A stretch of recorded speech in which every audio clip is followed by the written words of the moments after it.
So the first part here, we've got the exceptions. We can click on the exception to take us to their time card. Time card request. We can come in here and approve or deny, put our notes. Any reports we've run will be here. We can search for our employees through here. Search by employee ID, last name, first name, however you want to do that. Whoever we click on here becomes our current employee. Now we can also go inside here by clicking Edit Employee. And we see this person's on the corporate group, but I could click Edit. I could add another group to this person if maybe this person went to both. Or if they changed, I could click the blue arrow to move that out of here, get their new one, and move them into that, right from just the employee screen here. You can have them in more than one group, but remember when you're making managers are they managers in here? Yeah, managers. When you're making people a manager, you're going to give them access to whatever group people are in that they need to manage over. So I would make somebody a manager. I come to Edit, and I would have groups on the left and they're on the right, and I would just add whichever groups I wanted them to. This person obviously is an administrator, so they've got access to everybody by default. Yeah. So if I have like the corporate office maybe has 4 different managers, 5 different managers, and they all have different sets of people that report to them. Can I define which managers see which employees information? Yes. You can come in here into configuration again. Up at the top, I just here, back down to where we were at the employee group members. And you can add groups, John's people, Ellen's people. Got it. And John's people and Ellen's people might be split up between these 3 groups. That doesn't matter here. That's different. But we're going to create a group for him. And then on John's group, we would add the people we want John to see.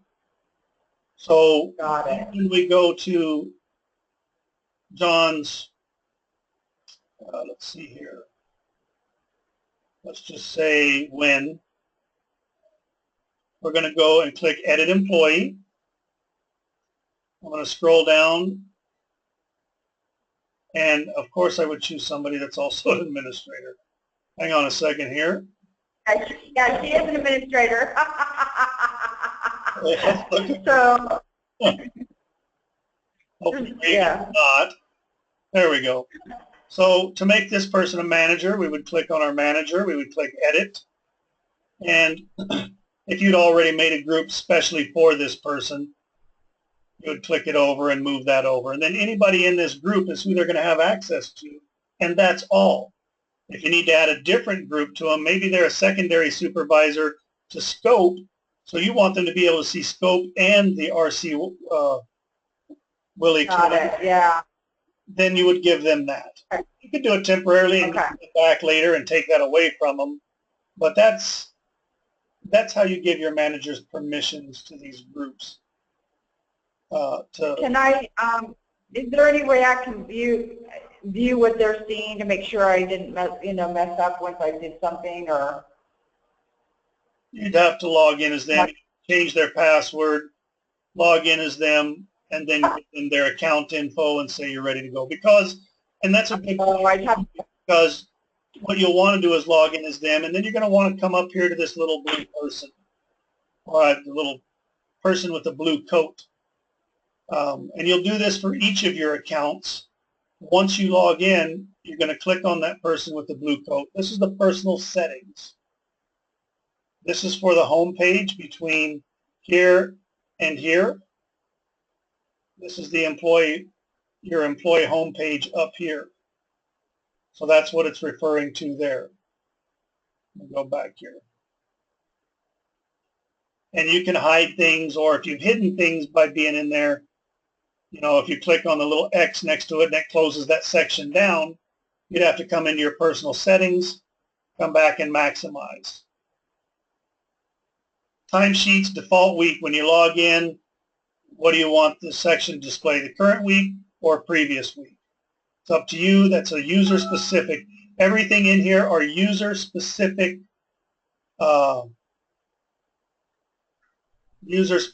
things. Hang on just a moment, please.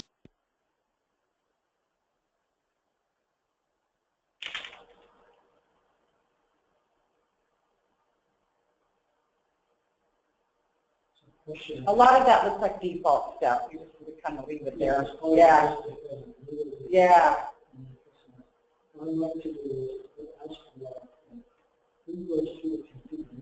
Okay, sorry about that. Admin homepage. This is the spot where you'll ultimately end up coming in to fix something that you've accidentally hidden. You know, you may be logged in, all of a sudden turn around and look at it. You can't see your employees. There's no employee list. Your search results are gone. And chances are you would have accidentally had your mouse over by the X and then dropped some paperwork. It would have clicked it and that would have closed it. So you just come back here and maximize it again and you're good to go. Moving down here, the search settings. This by default is 10. I always just add 100. Although if you're going over 100 employees, I might do 200. Down here, employee summary fields. This is the information just below your current employee, last name, employee ID. I put these in here. This is the way I like it. I think by default it might be first name, last name. I don't know what else is in here, but I change these to the information that's best for me, and you can too. Again, all of this stuff here that I'm showing you is user specific. It's not going to change everybody's login. Only the person. Not global. Correct. User. Okay. Labor levels. I don't mess with anything in here. I don't mess with anything here. The items per list page. Again, this is a 10 by default, and I put that up to 100. Where this really affects is when I see my employee list, if I've got this at 10, it's only going to show me 10 employees at a time, and I'm going to have to click next page, next page, next page.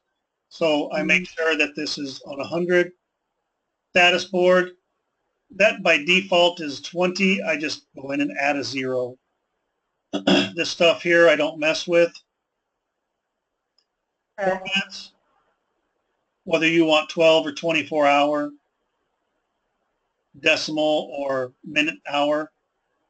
And this one here you may need to change. I don't know why, but it seems recently it defaults to first name and then last name. I prefer seeing things last name first and then first name, so everything's sorted alphabetically by their last name instead of their first name. So yeah, that's down here under the formats. I don't mess with any of this stuff down here. The session timeout, I may go ahead and put another 0 in here. For your managers, you may not want to. You may want it to time out 20 minutes of inactivity, but as administrators, you're usually apt to be called away for lots of different things, and you don't want to have to be logging in every 20 minutes. So, but the choice is yours, and depending on your policies and things like that is whatever you put in. So I click Apply Changes, and that brings my defaults. Here's little X's I was talking about. And if somebody accidentally X's out of their search results, then they're going to go in and the employees aren't there. They're going to find that they have to do a search here, and it only brings up one employee at a time. Well, that's not even bringing anybody up. A, N, D, let's see if that'll even bring her up. No. So they're not bringing anybody up, and they get stuck. So we got to go back up to the personal settings, scroll down, and we see our search results is hidden. We maximize it, and apply changes. So where was the personal setting icon?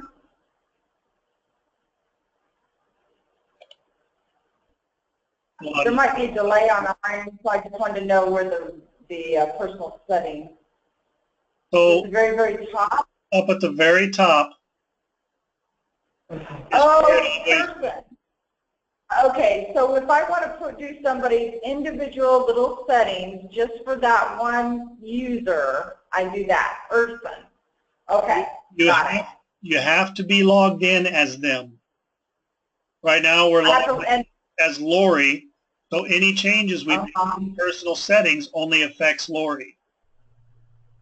That's why I say okay, somebody, a manager, you'll change their password, you'll log in as them, you'll click on their personal settings, make sure their page is set up properly, log out, give them their username and password, and they can go in and change it from there. and then they can use their own password if they don't want me having their password, so, okay. Yep. They can change it right after they log in. So to go in as someone else, so I hit that person number thing, person thing? How do I log? I have to. See this log out right here? You what? Do you see the log out? Log out? Yes. So if you want to log out as Lori Woodland and log in as somebody else, you have to click log out. Then you're going to use your on-site, your supervisor's name or login info, first initial, last name, and the password you gave them. And then you're going to log in. And then you can click on your personal settings. Hey, buddy, we lost our visual for just a moment. Let us come up to you. Okay. So we log out as the person we are now. We log back in as the manager you created. We go and click on their personal settings. We change their settings to make it, set it up proper for them, and then apply. And then we would log out, give that manager their credentials, and they could go in. And if they want to change their password, they click on their employee tab right here. And then down at the bottom, under personal info, they can click on this link to change password. They'll put the old one in, the new one, confirm it, and click change, and then it's all theirs. Right. Now, I think I just missed one thing. How do I go in to change somebody else's password and act as them? So again, we come down and we look for that person, and like we did on, where did she go? And by the way, Don Lundgren. We click on Megan again. We see her black in our search list. That means she's my active employee or my current employee. I can also see right here that she's my current employee. So I want to make her a manager, or if I want to change details, if I need to reset her password because she forgot it, I'm going to click Edit Employee. Okay, above the edit. Okay. When I click, I could click her name too. I just draws me to the edit, but either Edit Employee, the word, or her name is going to bring you right to here.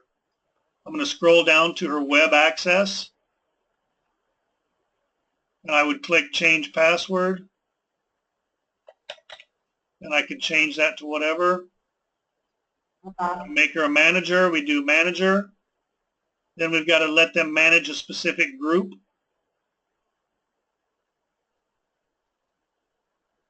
And we see that group is there.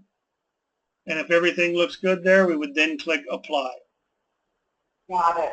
Okay. And then you would log out and log in with mgill and whatever password you gave her, and then go to the personal settings and take care of that. Okay. I think I got it. Okay.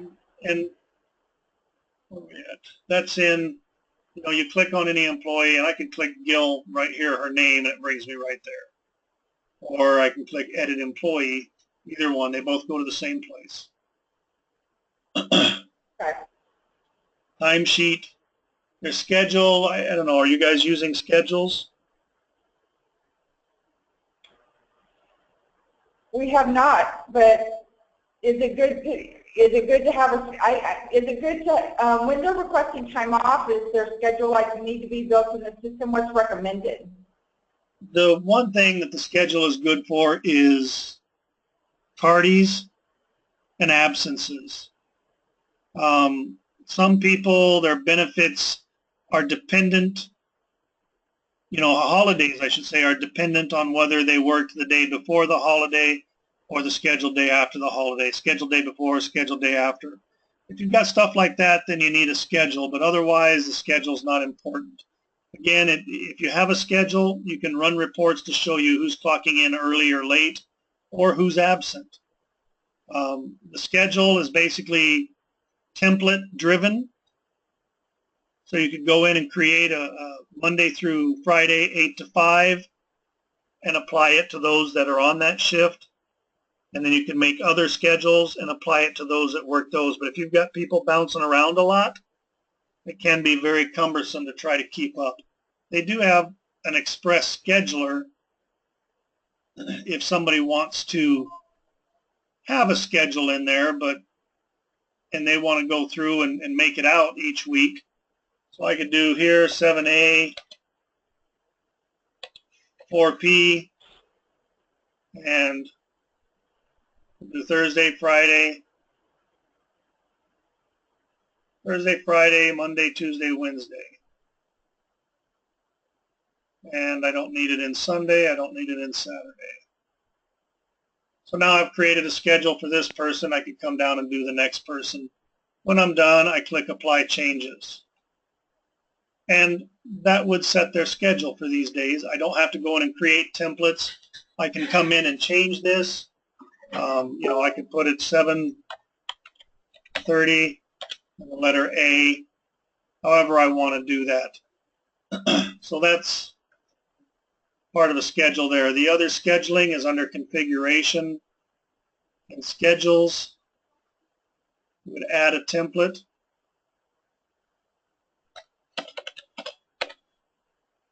Eight to 5, and we'll make it public view only. Update that. Monday. So I'm going to copy this. Control V.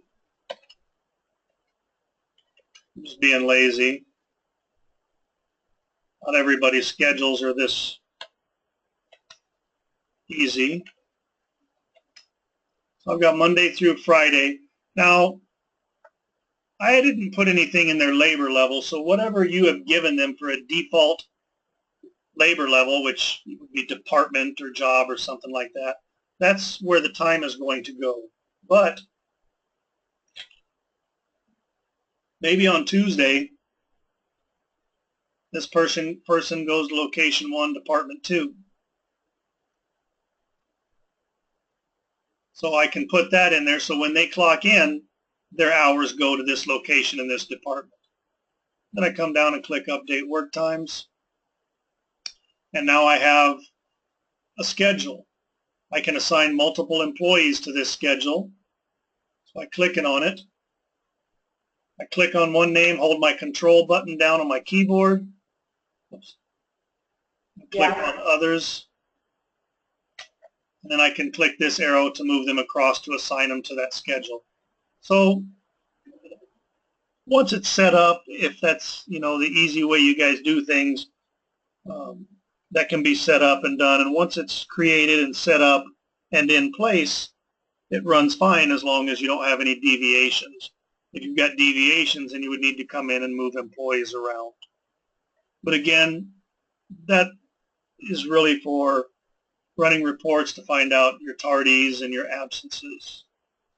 It's not necessary to have schedules in the system. Below that, we've got pay adjustment. These are for things like bonus, commission, deductions. They can be added in. There's none in your system. I don't know if you even use anything, but if you did, you could add things in, the date, the amount of whatever the pay adjustment is, any notes on it, and then apply, and you could effectively give people bonuses through here or something like that, or you could take out a deduction for uniform or lunch or anything like that, either deductions or additions. You can look at your pay adjustments through here. I usually wrap this out to a couple years so that all my pay adjustments come out. Quick message. This message is for the current employee you're on. I don't want to do her.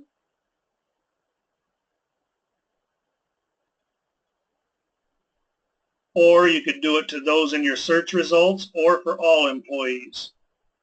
Right now, we'll just leave it on current employee, and I send. Tells me my message was sent successfully. Now, when that employee goes and logs into the system and they enter their password and log in, this is what they're going to see. I can't clock in. I can't do anything. I can't see my time card. I can't scroll down. I can't do anything till I acknowledge that I have one new message. Once I click OK, now I can clock in. I can see my message. I can view my time card.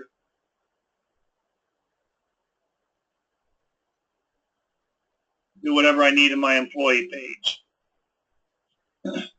And the employee page is pretty straightforward. I can clock in or clock out. If I'm clocked in, the next time I log in, this action will automatically default to clock out. So really all I have to do is make sure I punch each time I'm supposed to, log in and click punch. I don't have to mess with anything else. As an employee, I can see my messages here. I can see what I've worked. I can approve specific days or all of them, or come down and click all of them.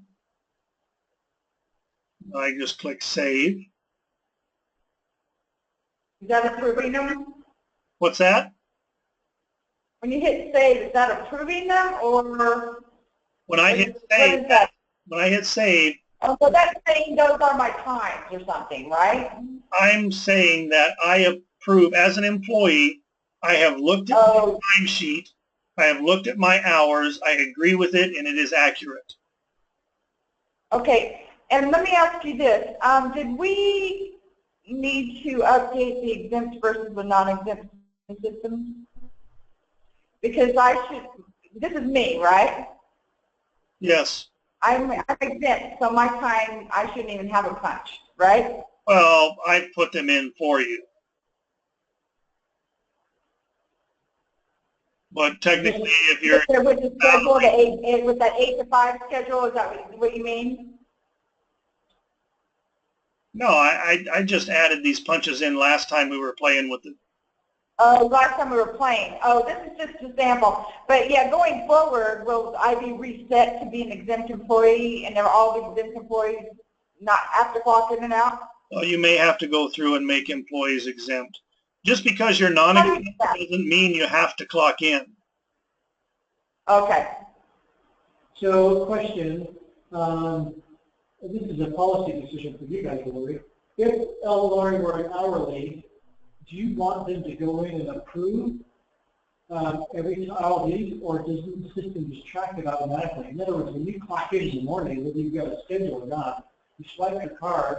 I think it's, yeah, I think it should be tracking everything automatically. Your punches in, your punches out, your punches everything. Because if you try and have, I would think if you're asking employees to approve what they work, inevitably someone's not going to. Yeah, they're not going to do it.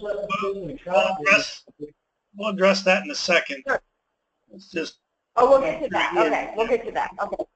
Yeah, because I think, you're right. There's more administrative burden. The other thing Buddy told me yesterday evening is this system is extremely robust. And I think if you're not careful, you can follow a lot of trails to a lot of various ends.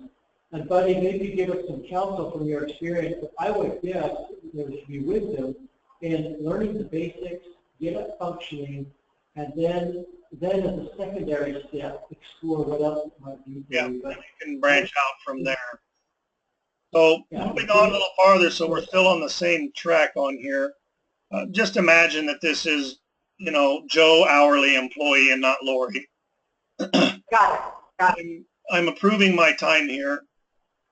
If I had a scheduler, was given a schedule, I could view it for the previous pay period, next pay period, current pay period, so forth.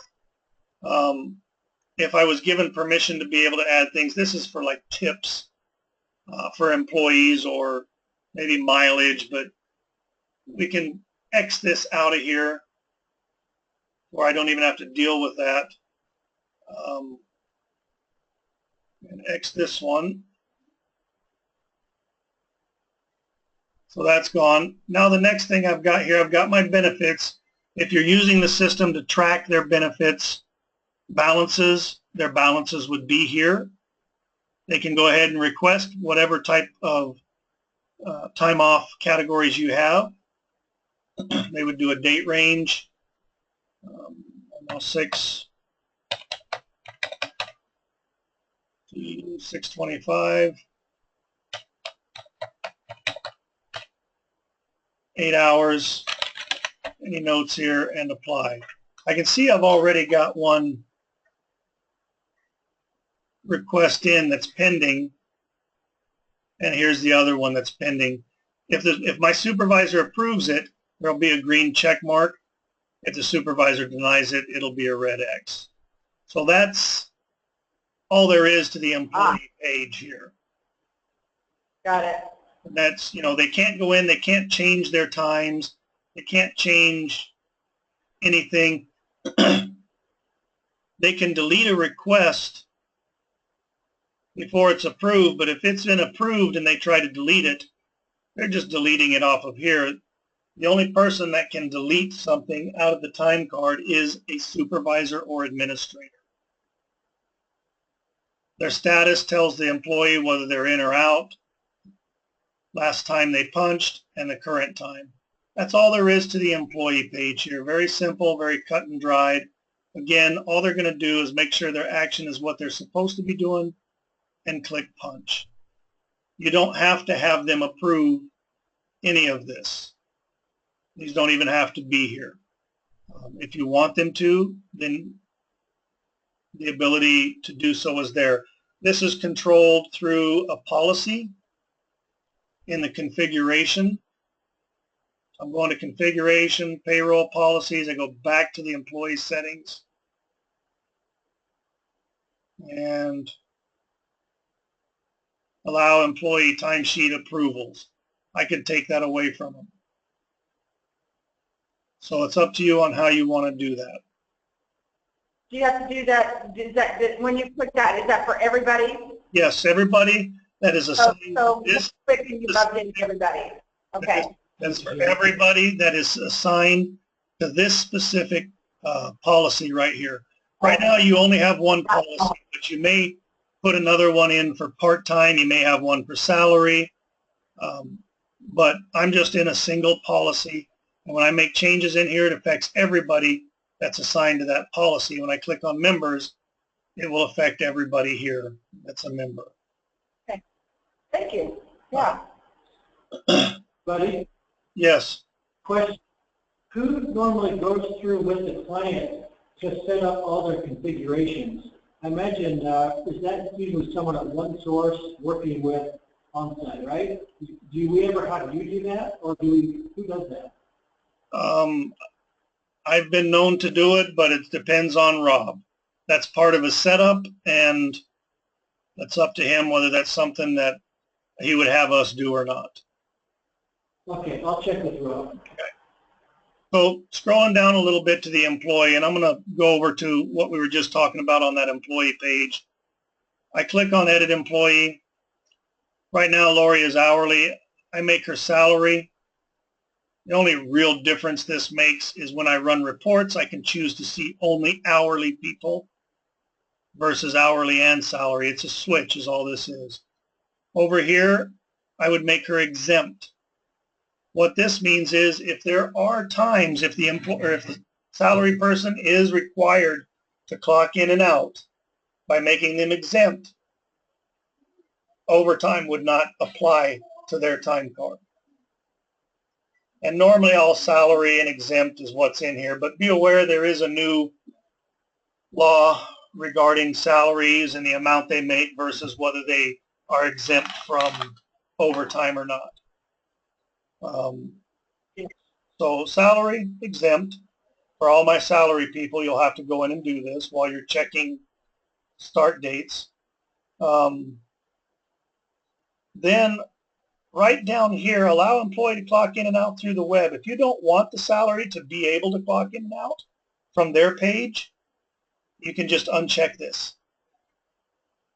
They would then What only... is there? Allow employee to clock in and out through the web. Don't we want them to do that?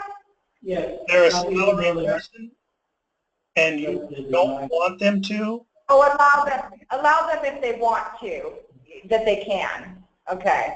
Right. And that would allow them if they wanted to or if needed to. Some companies take it away because they don't want the salary putting hours in, because that screws up hours going to the payroll side. And if that's the case, then you could take that ability away from them to prevent them from even doing so. But if you want them to clock in and out, you're going to track their hours, you have to make sure that's selected. Now, the other thing you could do for salary is track their times, but you don't care about their length of hours and the days. You're just going to show them at 8 hours. So we're going to put this so they can clock in and out. And for my salary, I'm going to use attendance tracking. Track attendance only. Shift length is 8 hours. So I apply this here. And now, when I go to the time card, let me see here. Now when I go to the time card, I see they're clocking in and out, 8 to 5, that's 9 hours. But because I only showed 480 minutes, which is 8 hours, it doesn't matter whether they clock in. It could be 9 p.m. right here. 8 a.m. to 9 p.m., that's 13 hours. But I'm just having the system report 8 hours because this person is salaried. So you'll have to decide. At one point, you or Tara or Donna said we want all of our union salaries that are providers at least clocked in to verify the application. And I think she came back in that last meeting we had and said, no, we don't need to have a salary do that. Okay, good. Yeah. I just couldn't remember. So I would just not have a message. Yeah, I think for most of our, let me ask you this. We have 2 part-time people that are salaried, but if they pick up a shift somewhere else, we need to know. So can I do it just for those 2 people to allow them to clock in, because that would need to be reported, and they do need to report their time to prepare. Yeah, if you want them, just make them as hourly, or you could leave them as salary. One of the things is you can put them in their own group and run a report just on that specific group. Just on them. Okay. And on your... So if they don't always work, yeah, sometimes if they pick up an extra shift, they need to be able to be paid, clock in and out to be paid for that one shift, but everything else, they're salaried. How you'll have to do that is up to one source on how they want to see that coming into the system. You can certainly do it here. You can do it here, but I don't know how that's going to affect if it's transferred over during payroll. So you'll have to, normally if you're going to transfer hours for a salary person, you've got to have all their hours. And if they miss a day, that can directly affect how much money they get paid if that isn't caught and time isn't put in for them. So tricky area there. You just have to find out how you want to approach that. Okay, I got that, and I'll think about it. Yeah, and it's just only, I think there's only 2 people like that. Sure. The last thing in the benefits, or in the admin page, is the benefits. And if you've got it set up, or you're importing or accruing, then their balance, the number of hours they've used and what they've been granted and so forth will appear down here for a glance for you. And this again is for the current employee. Everything below current employee, is for that employee. If I just want to kind of take a look at my employees and where their hours are at, I can click on timesheet approvals. Again, that's this right here. Choose the previous pay period. I've only got 1 person with time in there, but as you can see, they would pile up as a list with their hours going to the right. And I would be able to see where they're at on their regular, where they're at on overtime. Double time and non-work is things like holiday, vacation, sick, stuff like that. But this would allow me at a glance all my employees and the hours they're working, where they're at with overtime and things like that. So it's a really nice place to come look, say on a Thursday, to see who's getting close to overtime in case I need to send them home and bring somebody else in. And again, that's on in the time card. It doesn't matter which employee you're on. It's always going to be right here in the timesheet. Show employees with unapproved time, show them that are approved. You'll normally want it to be on all in order to see all of their hours, because if I had a supervisor go in and approve half of these hours, and if I'm just looking, show employees with unapproved time, she'll come up, but only with 30 hours, and I'll be like, what's going on? They should be working more. So you want to make sure that this is on all in order to look at this. You could just do this, show everybody that's unapproved, and then you can see this person call their supervisor, hey, I need to do payroll. Can you approve this person's hours? Or you can go everybody that's approved and see everybody from there. So that's kind of what it's for. And I could have 12 employees down here, and I'm going through, I'm checking them. I want to approve everybody at once. So when I click this box, it puts a check mark in each of my employees, and I would just say approve checked employees.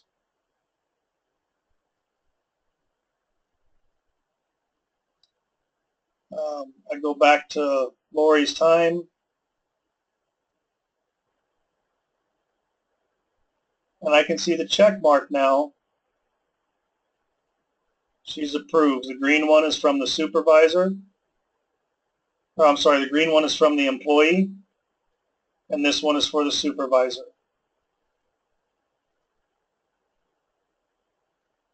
Is it something X? That I can delete. Or I can go in and the magnifying glass and view. I see here that this has been edited. There's a note. I'm going to click on the magnifying glass, and I can go to the in or the out and click on its magnifying glass. And this brings me over to a audit trail. We can see Lori put this in via the web. She made a change here on the 24th via the web. And she basically just updated. We see here that she approved her time. And then here we see this one was the supervisor approving the time. She just happened to be the same person I'm logged in as. But I would expect to see the employee here, the employee supervisor here. And I can look at the one on the out punch.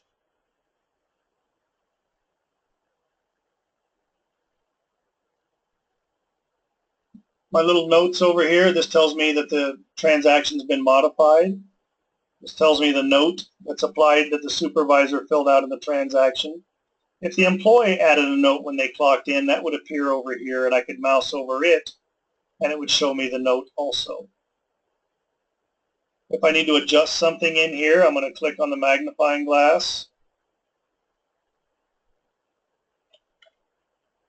Give her additional time.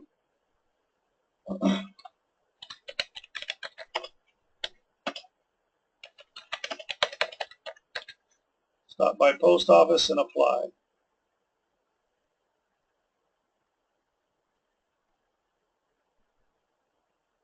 So that allowed me that punch in there. I can see the notes on both sides. If I want to add a shift, this person here, they clocked in, they don't have a clock out. I've got two portions to add punches in here. The work shift is adding 2 punches at once. A partial shift is just a single punch. So that's 6 to 8. So I click add partial shift. I want to do a clock out. And I'm going to do that for the 8th. 4:24 p.m. I can put P space PM, no space PM. It doesn't matter. As long as there's a P in there, it knows it's going to be PM. Same with the A for the AM. My supervisor notes in here and apply. As long as I've got the date and the punch type right, it comes right in and there's my time. If they forgot to clock in for an entire day, I could do add work shift, choose the date,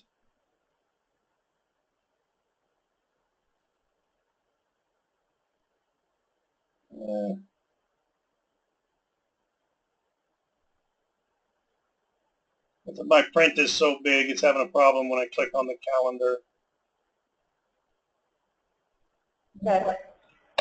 So I make that date the same date, my in, my out, and maybe for my supervisor notes, maybe she's in a location she wasn't able to clock in all week, but she worked from 8 to 5 all week. So I'm going to put this in for the next, let's see, this is the 20th, 21st, 22nd, 23rd. Yeah, we'll do 24. I'll do the next 4 days. This plus this equals 5 days total. So it's going to put it in for the 20th and in and out at 8 and 5. And then it's also going to do for the 21st, 22nd, 23rd, and 24th. So I click apply here. And I can go to my current pay period. And I can see the punches I just put in. Maybe I want to put lunches in the middle of that day for them. I would come here and add work shift.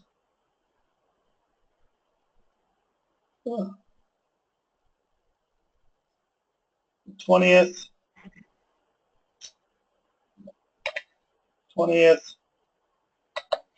11A, 12P.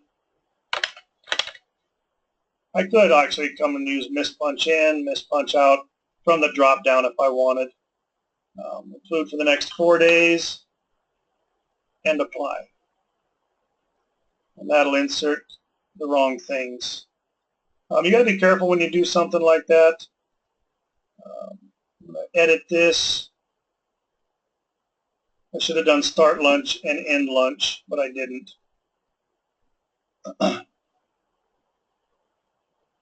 So now that puts the day correct. There you go. Whoops.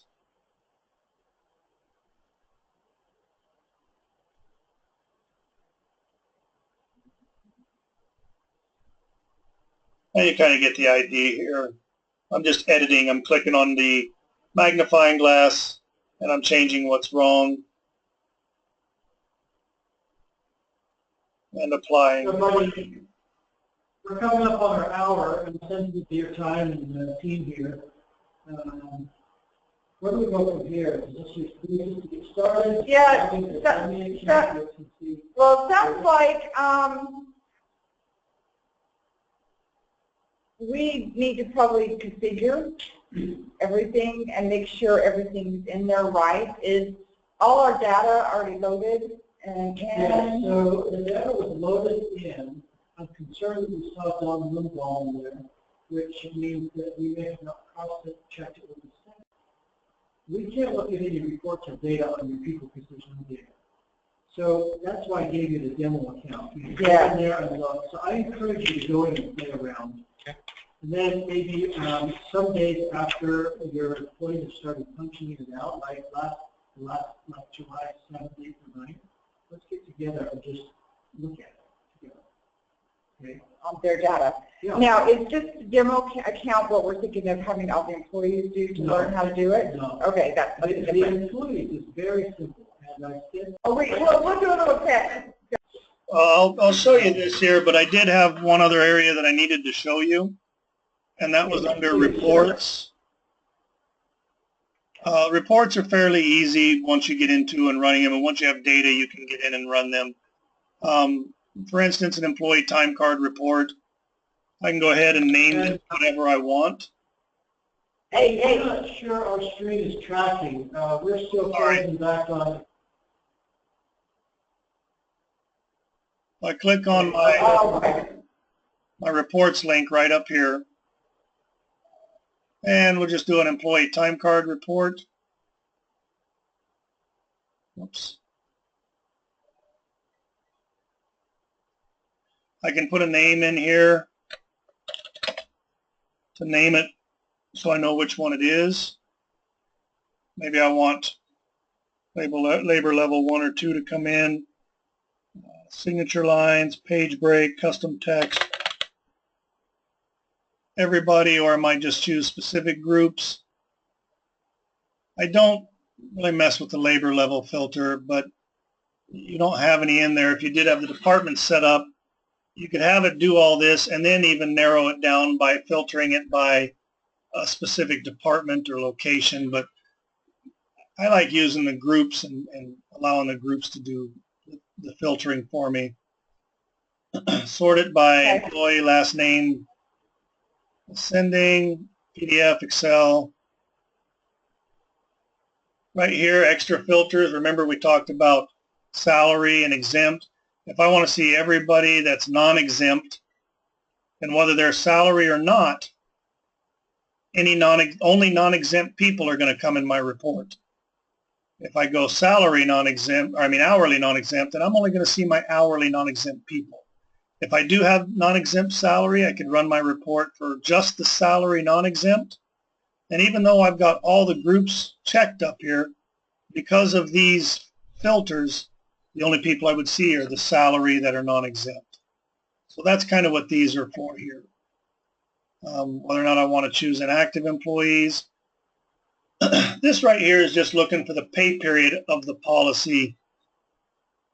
Even if you get multiple policies, you're still going to have the same pay period start and stop dates, and that's what it's looking for when you tell it to do previous or current pay period. It's looking to the policy to say, okay, what are the start and stop dates on the pay period, and then we're going to grab the previous one. I could also do yesterday, today, user defined, whatever date range I want. Here's the part on the reports. I could click generate, and now that report is going to run. I see it over here on my right-hand side.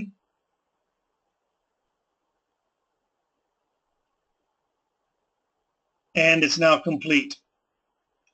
If I want to view this report real quick, I can click on the magnifying glass, and I can see the report.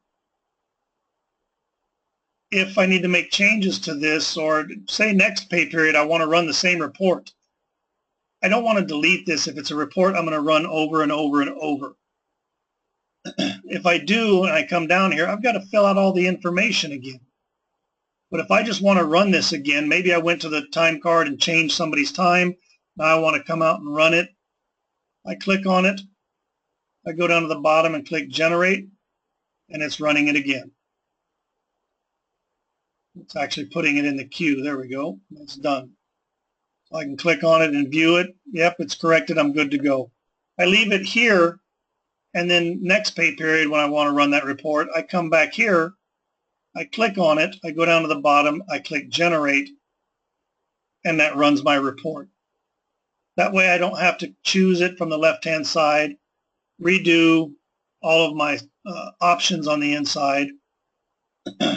It's nice to have it here. Now the second part of your reports is I can schedule this report for specific times and dates. I can say I want it to be at 7 a.m. weekly on Thursday, and I want to email it to this person, put a comma, this person, comma, this person, comma, this person, and I click generate. You do commas, not semicolon, right? Either or, whatever you're comfortable with. So I would put their information in here, and then I click generate. Now that I've clicked generate, this is the next time that report is going to run.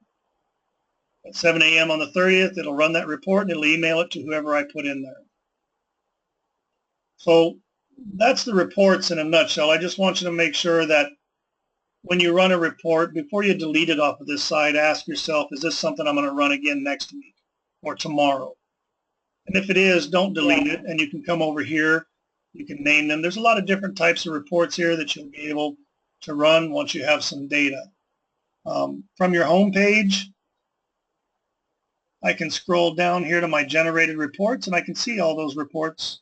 Well, that one report that I ran 3 times. Yeah. I can see the data in it each time that I ran that report. So that's the reports there. Up here at the very top of the screen, do you see the question mark with the green circle? Yes. So when I click on this, this is going to bring me over to some user guides. This is going to tell me how to close a pay period.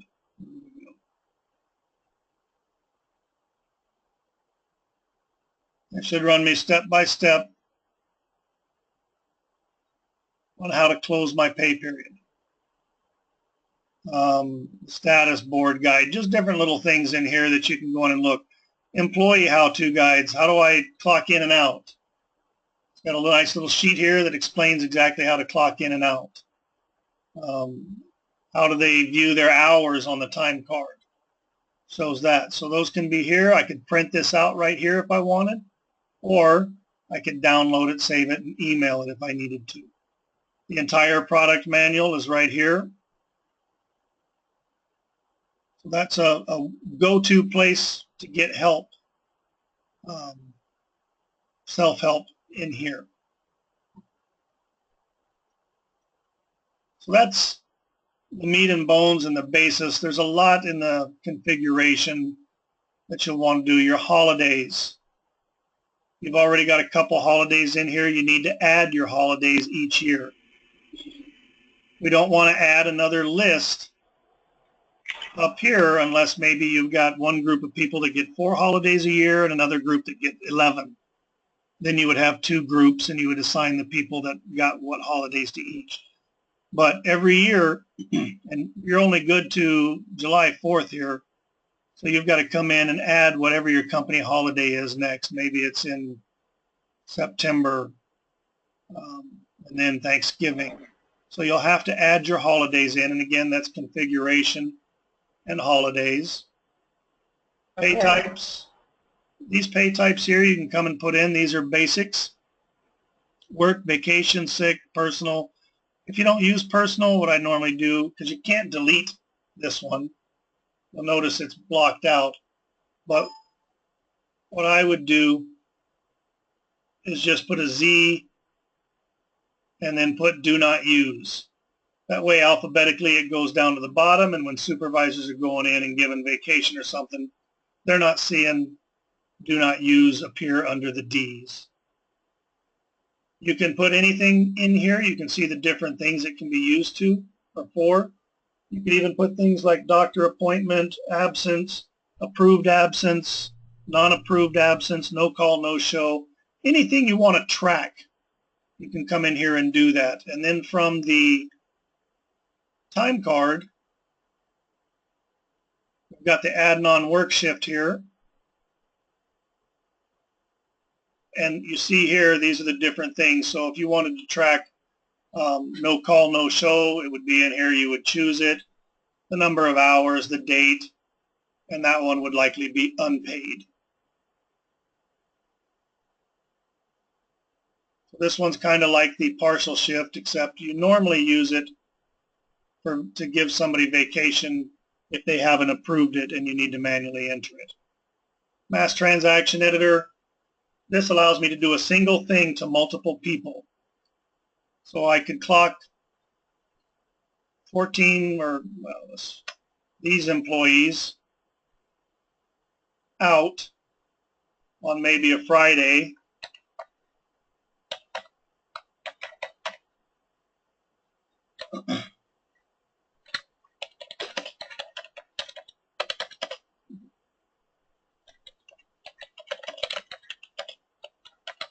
Put your note in here, and then your clock out time. You'll clock them out at 5 p.m., but maybe you're sending them home at 3. They did a good job this last week. You want to reward them. You're going to let them go home. You're going to give them all a clock out at 5 p.m., but you're sending them home a little early. So you could do something like that with the mass transaction editor. Okay. The other stuff here in configuration that you'll want to do, closing a pay period. It's pretty simple. Next. I don't want that one. Move those over. Next. I've got all green check marks. There's no problems. No missing punches is basically what it's looking for. Approvals are complete. Supervisor approvals are complete. So I go ahead and click next. And you can close it even if they're not complete. You do not want to close it if you've got exceptions. You want those exceptions fixed before you close a pay period, before you even submit that pay period for payroll. So you click next. You're about to close it. Finish. It says do not close this page. It's talking about this one until processing is completed. So okay. Tells me it's complete. So okay. And now I can go back. Now in those pay periods, if somebody tries to go back and add something to someone's pay period that's been closed, it will not let them. It will not let them adjust it. If you need to reopen something to fix somebody's, you put starting date, finish, go into their time card, fix it, come back and close the pay period when you're done. Looking here.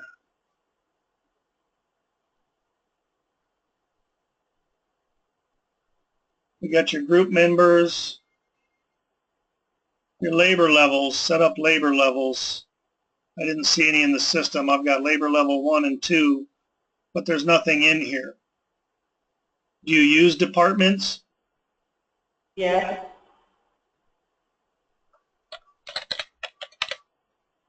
Do you use any other type of labor level?